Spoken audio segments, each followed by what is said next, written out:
Hey guys, welcome back to DK Movement. I'm Derek. As we left off last time, I went out for a run. It didn't go too well. I actually ended up only doing about 2.5 miles. Had to stop 2 to 3 times. Very sore. So I set up another appointment with PT, and that's what this is today. We're going to actually take you through it. Guys, if you'd like to see this inside scoop type of stuff, please go ahead and hit that like button right now. Also share that video and turn on your icon button for the next video to come up. I really appreciate you guys following me. I'm actually going to go in right now. So guys, let's go.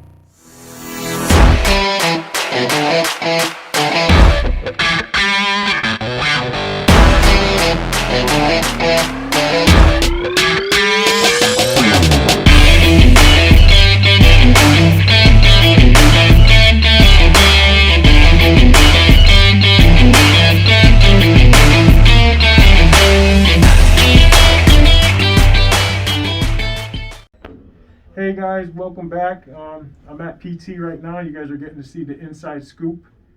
Just so you know, I'm actually inside the office, and we're going to talk about what my next steps are. The guy that's actually going to be taking care of me is the owner of the business here in Plainville. His name is Kevin.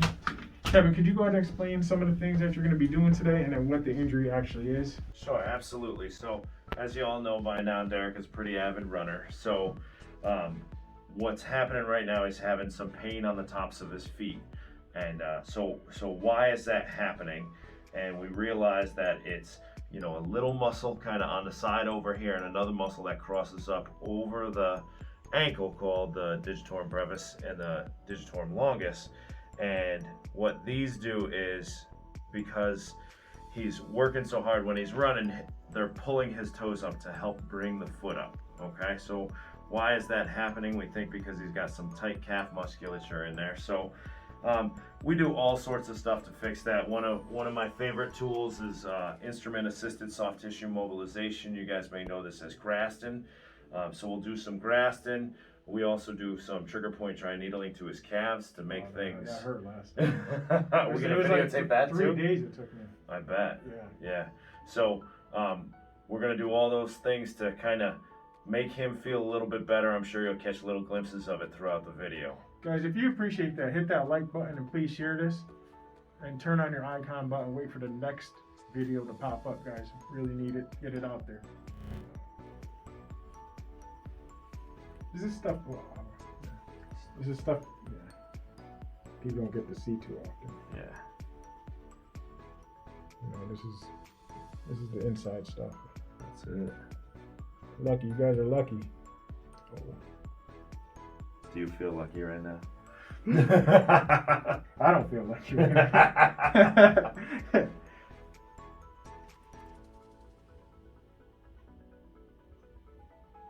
Guys, let's hit that like button again, please. No, not too bad over there. Not too bad today, huh? It's right where you were just a minute ago.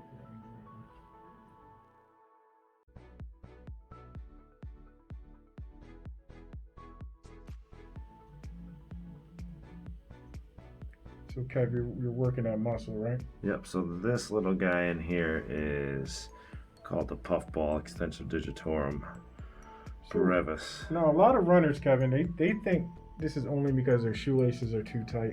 You saw the shoes I had on. That was not the case. No, it's definitely not. This is typically when you have tight calves and you don't have the motion at your ankle, that your toes actually work really hard, the little muscles that work. Because this makes sense this time, because this is the longest it's ever lasted. Right. So, and when the toes are working to pull your foot up, they are not designed to do that, so that you can get some irritation, a little bit of tendonitis in those tendons. I'm surprised it didn't go away. Normally it comes and goes, and this time, ooh. But you also been logging more miles than you've ever logged, so. Yeah.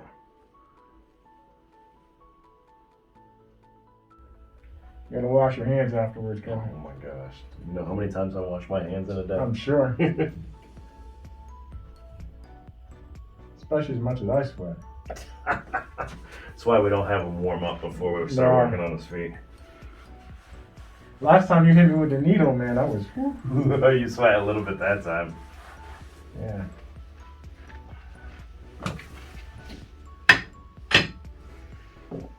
Okay, so, what we do too is just kind of make sure that the joints in the foot are moving the way that they're supposed to. So you have this joint here, which is called the mortise. It's a mortise joint, so the tibia comes down, the fibula sits on the side. So what we like to do is actually just a little bit of, no, you don't have to move, my man. So a little bit of distraction, so you just kind of pull and you can gap that joint in there a little bit. A lot of times runners will come in with complaints of like pinching in the front, and sometimes they can get a little bit of like pinching at that joint. So sometimes the left one. We'll do that. And then close to the Achilles. On the back so side. This one's been bothering me. Gotcha. And I know it's because of the same issue thing. And it's the weird thing is that this is the strongest I've ever been. Actually, my form has been the best it's been. So I was surprised to have any kind of injury, to be honest. So, because you told me that you did a 60-mile week. Well, I've been on and off. This year I've done 3. Okay. Yeah, 3. And what would you say like a typical week looks like for you? Now, Yeah. about 50. Okay. 50 to 55. Okay. So, guys, when you're out there running, you don't want to increase more than 10%, because that's when you get breakdown. So if you're at 50, 55, you're right in the right Yeah, I was right in the neighborhood. range. But one of the big things that people make, you talk about like doing a couch to 5K or something like that, is people just increase their mileage way too fast. You may have like a certain window of what you want to do, but having it planned out like that for you, a lot of times people just are increasing their mileage too fast. So I had a marathoner who fell out of a tree, right? Fabulous for a marathoner, had a bunch of pelvic fractures, rib fractures, stuff like that. And so he rehabbed and did all this stuff, and then he's like, okay, we're ready to go back to running. And on the first day, I said, okay, I'd like you to run for, 10, 15 minutes, do your warm up, do your cool down. So I talked to him the next day. He's like, yeah, I did a 5K. Oh. Right? And then all of a sudden, he had injuries related to overuse, not to falling out of the tree. Right? Yeah. No, definitely. Oh, yeah. Definitely overuse. I know when I was new, like I definitely had overuse. Some of the other things were I did not warm up, properly. I do that all now. Some strength exercises that I wasn't doing for my hips. I'm doing that all now. That's kind of the routine I took you guys through the other day. If you guys are liking this, again, go ahead and hit that like button for me right now. Kevin would appreciate it. Don't forget to subscribe too. I watch enough YouTube with my kids to know how to do this.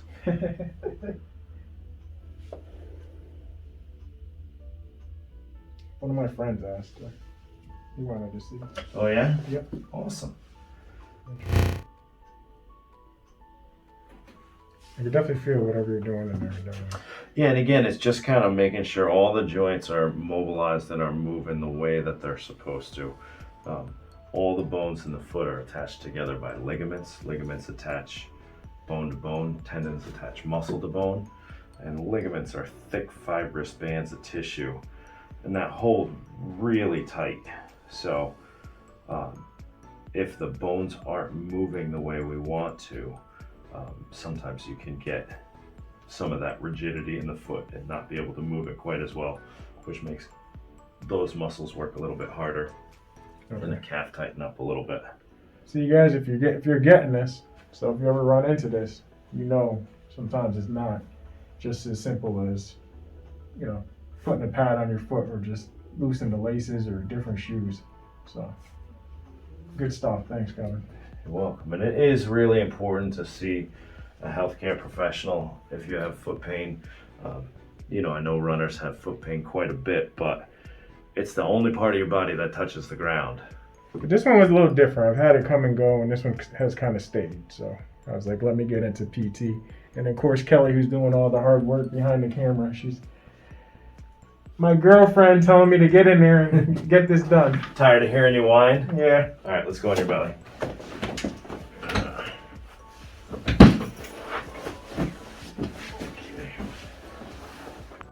Yep, that's what So it means bars and restaurants are closed again. I got to go to work. Yeah. What about you guys? We're open. Oh, okay, good. So the whole thing with physical therapy being essential during COVID is because in the state of Connecticut there is direct access, so you don't have to go see your doctor before coming into physical therapy. Every insurance will cover at least the initial evaluation for physical therapy. Some of them do require prescription afterwards, but you can come in and they use physical therapy to unload primary care, urgent care centers, and emergency rooms so that we can take care of the musculoskeletal stuff and let them really work on the emergency stuff. Well, so you guys know in the state of Connecticut, we can go ahead and go to PT. That's good. That's it, baby. Hit that like button again for us, guys. Kevin's dropping bombs of information today. Really working that calf, huh, Kevin? That's it, my man. I want to get you back on the road, pounding the pavement as soon as possible. Oh, I can't wait. You know how it is as a runner, man. We've had this conversation before. No, I mean, we should have it again. I mean, as a runner, you guys know, I'm talking to you guys out there. Even if you're not a runner, it's just, you get that feeling like no other. And when you're not running, it's just not the same. And, you know, that's one of the reasons why I think Derek likes it here. It's not, we don't pull our athletes off the road or off the field immediately. The principles that I work on are, if you can do it and you can do at least part of it safely and comfortably, then we'll let you keep going at it as long as we can trust you to do what you need to do. And Derek, as much as we joke around with Derek, Derek he will do what we tell him to do. He may piss and moan about it, but he will do what we tell him to do. So, you know, it's one of those things where, you know, if we can get you better while letting you continue to do your sport, or at least part of your sport, to get some exercise in and that endorphin rush, then we will certainly do that for you. Yeah, and I think the other big thing is, it's to me when I came here, is like, it wasn't just like going to another office. I got to know Kevin personally. As you can see, he let me back into this office. I wouldn't consider going anywhere else, to be honest, guys. I mean, he's personable. All the workers here are fantastic. They know what they're doing. And, you know, at the end of the day, that's what you can ask for. You know, same thing with our channel here. You know, you guys are getting to know us, understand what we do. I'm taking you through our daily lives, even, you know, being injured. But if you want to get back out or do anything that you love in life, you guys have to go ahead and do it. You know, as we talk about, if not now, then when? And that's one of the biggest things we always talk about on this channel. Clean a little of that cream off your calves here. Throw needles on the floor. Guys, this is important. Please hit that like button right now. You might hear me holler. Just kidding. You won't hear him holler, but you might see him sweat. I'm definitely going to sweat. I need at least 100 likes just for this right here. Oh, 100 should be 1,000. Come on. At least 1,000. So, trigger point dry needling, guys. These needles are 0.3 millimeters in diameter. They're super thin. They are, in essence, acupuncture needles. I don't say acupuncture needles because these were designed by a physical therapist. But what this does is it takes up some of the, it breaks up some of the muscle spasm in the calf. So what we do is we try and identify, I haven't even done anything yet, Derek. No, it's sore. Identify the spots that are the tightest, little pinch. There you go. That should be good for the video right there. And then you'll see the muscle reflexively spasm around the needle so it can relax completely.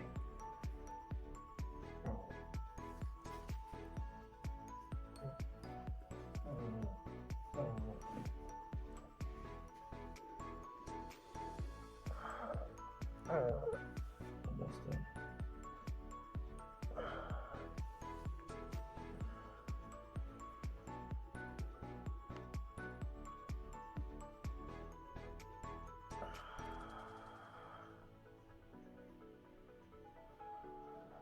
Good.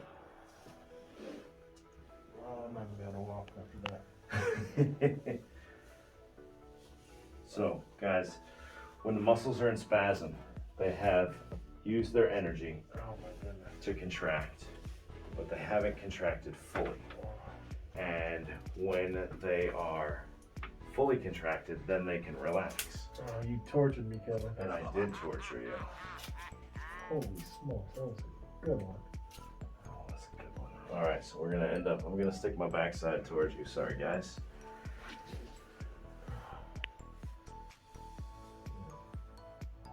Oh, this one feels a little bit better on the other side. Pinch.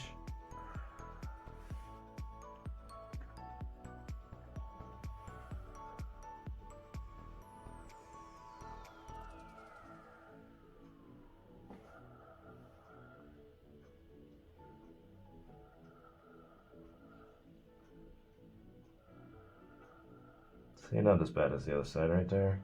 Oh, that was a good spot. Sorry. Yeah, it's still. Can still feel it, believe me. Yeah, it's still going. There we go. Good. Feels like a Charlie horse. Yes, it does. So those muscles are contracting by themselves, and it allows them to relax completely. See, guys, I'm sweating. Glistening. He's glistening. Oh, man. You guys are runners are familiar with this. It's the slant board.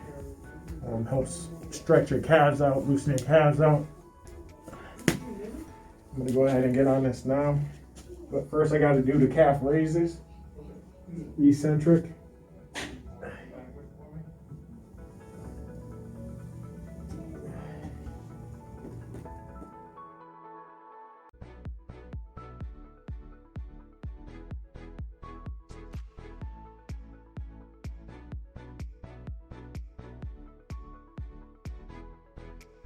All right, guys, we're finished up. Just got done with all my activities. Got done with the stretching, the exercises. We're gonna wrap up here. I want a big thank you to Kevin. Kevin, again, one more shout out to what you're. Absolutely, and thank you so much for asking me to do this. We are Physical Therapy and Sports Medicine Centers of Plainville. We are here in the center of town. You can find us at www.ptsmc.com/Plainville. Yeah, we're gonna do this again. So if you guys really like this content, you're gonna be following me all the way throughout this journey. As I get better, stronger. We're gonna get back out there, guys. Never give up. Thanks. Hit that like button again. Thanks, guys. That's it. Thank you, guys. Be good. Appreciate it.